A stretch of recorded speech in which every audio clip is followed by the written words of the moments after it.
think you'll agree that Chris picks lovely music for us to listen to.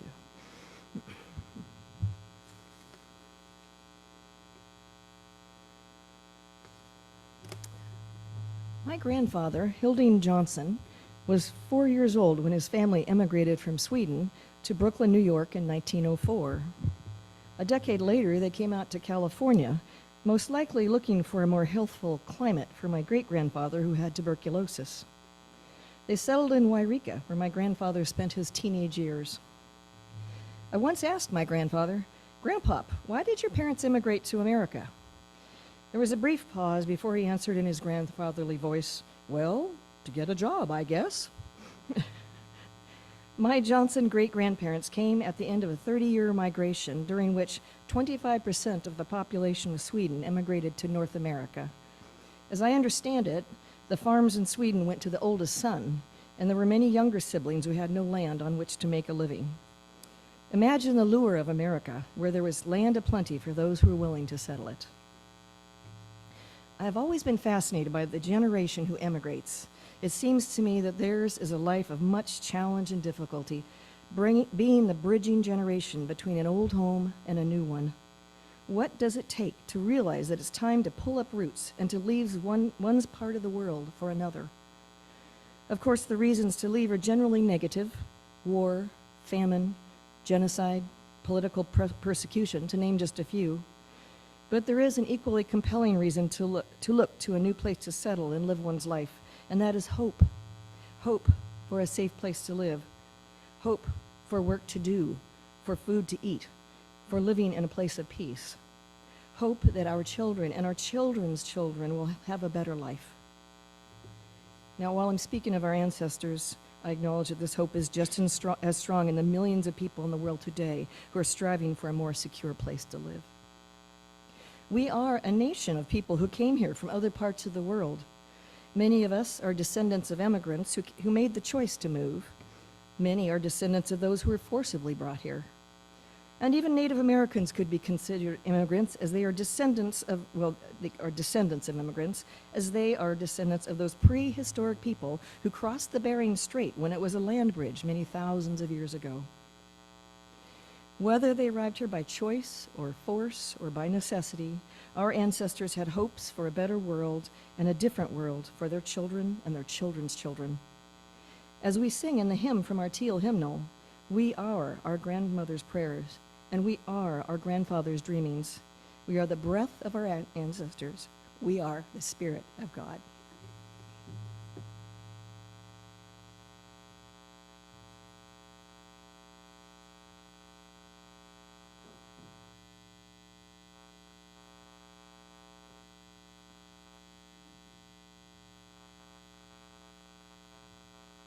A reading, an excerpt from We Inherit Covenant Before We Create Covenant by Reverend Dr. Rebecca Parker. To begin, a story. 8 years ago, I moved to California as Reverend Dr. Rebecca Parker to become president of Star King School of Ministry. And truth be told, I was feeling proud of myself.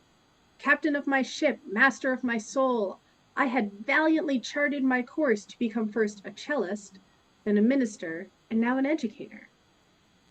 When I got to California, I discovered I had a passel of distant cousins that I had never met. One of them, my cousin, Eldon Erst, was dean of the American Baptist Seminary at the Graduate Theological Union in Berkeley. He proposed an Erst family reunion, and so we got together. When we arrived in the driveway of my cousin Sally Erst's home, I got my first introduction to my distant cousins by reading the bumper stickers on their cars. One said, "If you want peace, work for justice." Another, "Teachers do it with class." Another, "Live music is best." And then there was one that said, "If you love Jesus, tithe." Inside, over Jell-O salad and homemade rolls, tuna casserole reminiscent of every church potluck I had ever attended, we said hello to one another. Here was Sally, a minister of religious education and graduate of Pacific School of Religion. Here was Mike, a professor, a professional French horn player and high school music teacher, and Eldon, a seminary dean, and David, my United Methodist a United Methodist parish minister. Every single one of my distant cousins was a musician, minister, or teacher, and several were all three. Not only that, the ministers were all liberal social activist types with an intellectual bent, and all the musicians were classical. Apparently, I had never made any choices at all. My life was given to me. I did not make myself. And this is how it is. We receive who we are before we choose who we will become. As human beings, our lives begin and never leave the soil of this earth that shapes us through blood, kinship, genes, culture, associations, social systems, networks of relationships, and extended communities. Even when we do not directly know how the people whose lives are linked with ours, our lives unfold in relationship to theirs. And this is how it is with covenant as well. We are born into relationship before we shape the relationships by our conscious intention. And we inherit covenant before we create covenant. Please rise in body or spirit and join us in hymn 123, Spirit of Life, but we've changed the words me to us, as we had done last week.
Beloveds, we are received into this world, received by those around us in relationship.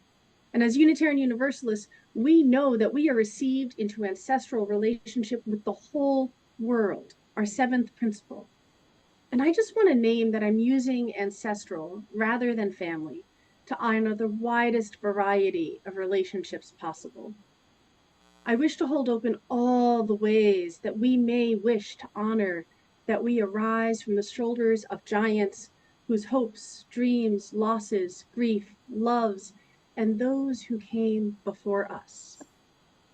Some of these ancestral relationships manifest like the keeping quilt in our story for all ages, where we're received into a thread and stories that travel across generations, connecting us to those who came before and those who follow.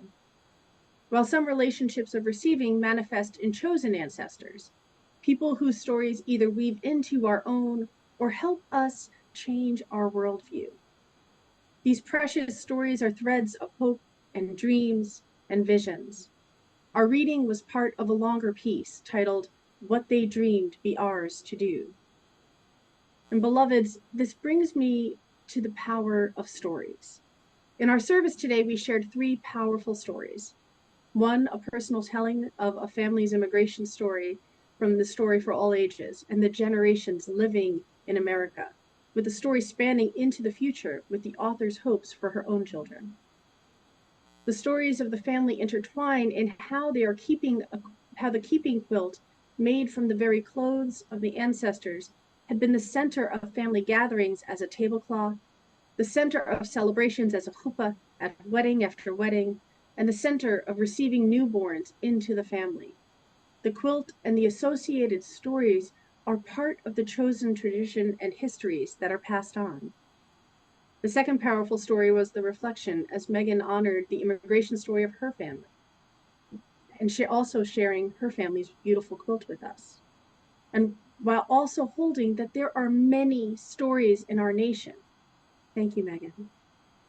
The Swedish branch of my family may have been in New York City around the same time as part of that great migration.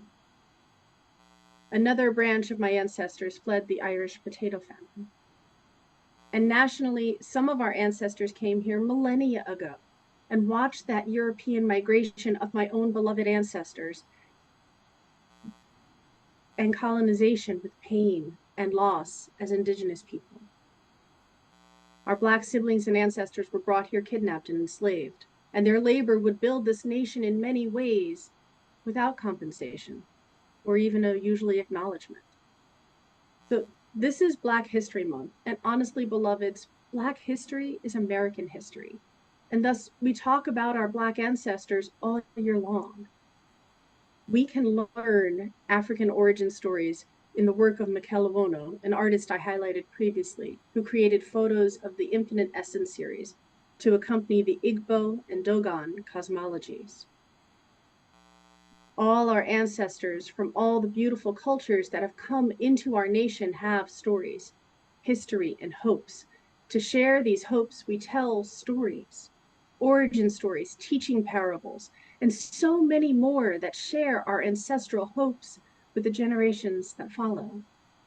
Today, we hear that hope in families immigrating from Central and South America on our border, or from everywhere in the world as people flee the latest natural disaster or conflict.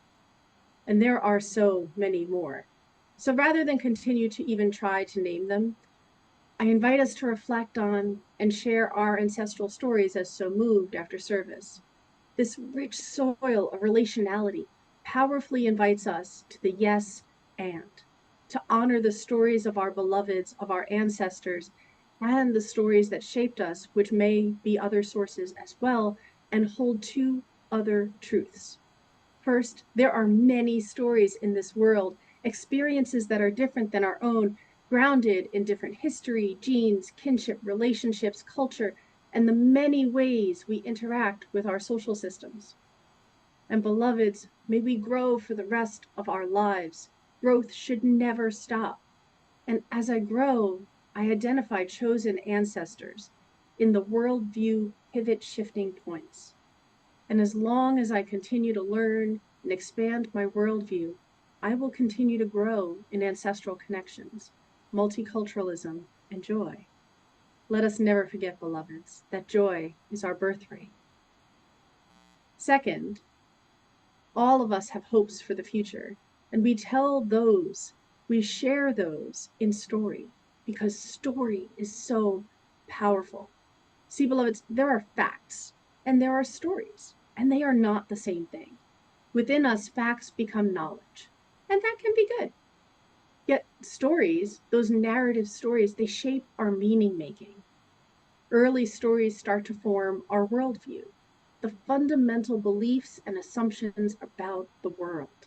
And in theological school, we learned to call that a Weltanschauung. It's German. I just like it because it sounds really cool too. Ultimately, that meaning making and worldview helps us decide which pieces of information to pay attention to in our environment. It grounds our basic definitions and assumptions, and afterwards we start our own meaning making process. And that's why expanding our worldview is so enriching, or at least one of the reasons. It helps us perceive more of what's there and hold multiple stories at the same time. And with those stories, expand all that we can hope for as we learn something's an option that may never have even occurred to us. This invites us to pivot to the third story, ancestral stories that carry intergenerational hopes, dreams, love, aspirations. Sometimes they carry trauma, loss, pain, and grief. We're often given ancestral stories as offered in the reading by Reverend Dr. Rebecca Parker. And while she offered that she, quote, never made a decision in her life, as a humorous reflection on how the communal stories shaped her and her cousins in similar ways, I feel it's important to name that she still did make choices, really big ones, as we all do. These communal stories are part of socialization, and reflecting on the stories we're given is really important. Those stories in our worldview can guide us to unconsciously selectively focus our attention on specific information, which is a root of both meaning making and bias. And these stories can guide us into singular definitions, assumptions, or follow a story or a script we don't even realize we're living out. Conflict often has a basis in different ways we have made meaning of the world. But when we select that information we're paying attention to, we start on completely different processes, even when we had the same experience. Beloveds, in this community, we know that we can hold two things as true at the same time. As we live our lives, beloveds, we have the ability to examine our stories and the associated meaning making, to take these from something we receive to something we choose, live, embrace, believe, and then use to bring more love into the world. I've often offered, beloveds, what is the best way forward with the most love possible, as had been offered to me from one of my mentors along the way. To take these as something we receive to something we choose, we also then have the opportunity to make them our own. As we live, we can reflect on our meaning making, challenge our worldview with new information, experiences, and the stories of people whose lived experience is different than our own. We only have one life to live, and this is powerful, sacred work. This past summer, I traveled to Israel and Palestine on a multi-perspectives tour. We had an Israeli and Palestinian tour guide, and along the way, I learned many Israeli and Palestinian perspectives. The Palestinian farmer who shared an ancestral story. And I began to understand in a much deeper way the fundamental disconnect between the European, and then they eventually influenced the Turkish, and the indigenous Palestinian worldviews of our relationship with the land.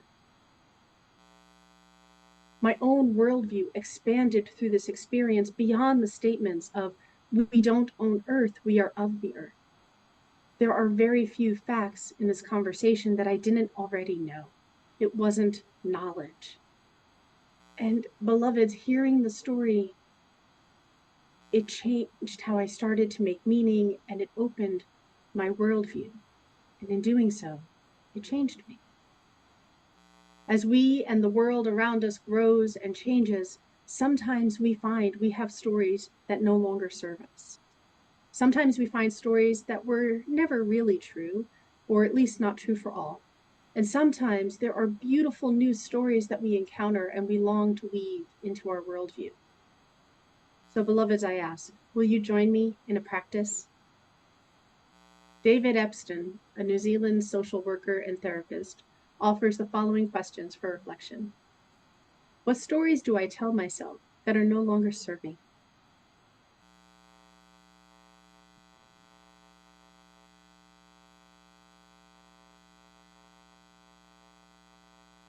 What new stories can I create to live a more fulfilling life?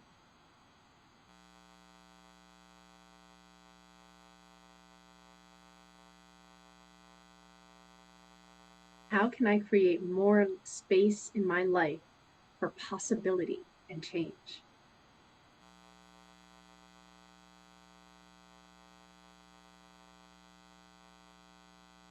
What do I need to let go of in order to create a new story?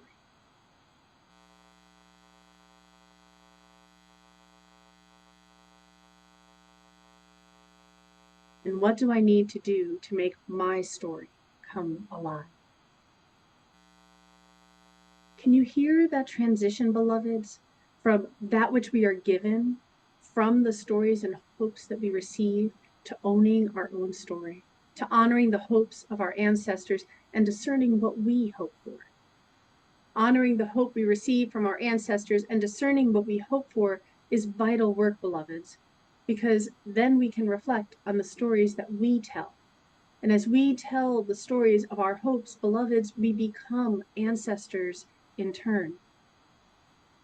We sing about this transition in our congregation when we sing the hymn, We Are, as Megan referenced in her reflection. We are our grandparents' prayers and dreamings, the breath of our ancestors, and the Spirit of God. Beloveds, these are stories we're given, and we may receive these stories directly, indirectly, through structures, communities, or institutions which were built, challenged, and dismantled by our ancestors.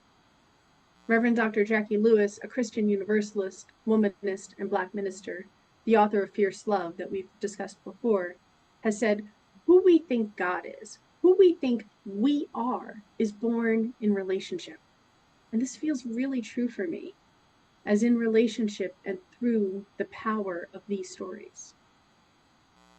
And then, beloveds, it's our time to create, to build, to hope, and to dream, and to become ancestors, sharing our hopes with those who come after us.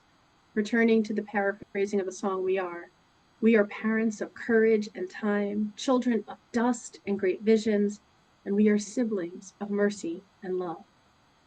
And then finally, the hopes of who we are, generally as Unitarian Universalists. We are lovers of life and builders of nations. We're seekers of truth and keepers of faith, and we're makers of peace and wisdom of ages. And now I have to ask, beloveds, in the middle and the last segments, was it I or me? No, like the spirit of life that we sang before this message, it's we and us. The hopes we give to those who follow are grounded in community. And so now I would like to invite us to reflect on those questions again that I had just did before, but this time not from me, not from I, but from the perspective of our fellowship. What stories do we tell ourselves that are no longer serving this community?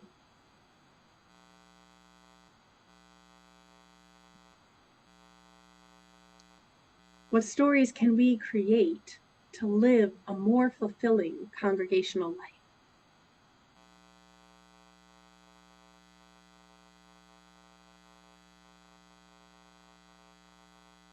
How can we create more space in our life for possibility and change?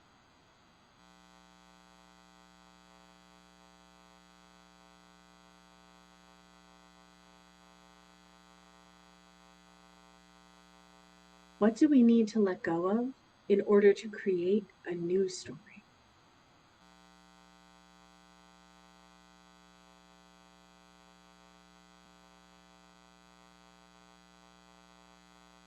And what do we need to do to make our story come alive?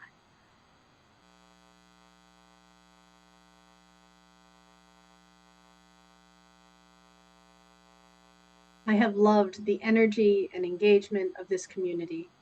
I love how all the work that this community does, from the garden to the caring committee, is grounded in social justice and spirituality. I love that when this community works with the unhoused or feeds the hungry, it is in relationship and honoring mutual engagement. Your presence and passion matters in the larger community as we bring our communal hopes as we become ancestors. Beloveds, look around this room in person and online, and together in love, we can change the world with powerful, diverse, grounded ancestral hopes. May it be so. Amen and Ashe.